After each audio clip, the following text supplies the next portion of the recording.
Ingredients for pomegranate juice with chia seeds. Pomegranate 1 or 2 seeds taken out, cup of milk, chia seeds soaked overnight. I prefer jaggery to refined sugar, cardamom 2. Now add pomegranate seeds into a mixer or a blender. Cardamom 2 and add a cup of milk.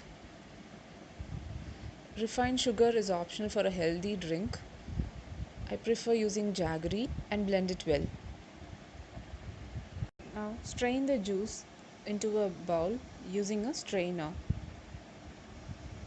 and transfer to glasses. Now add 2 to 3 spoons of chia seeds which is soaked overnight.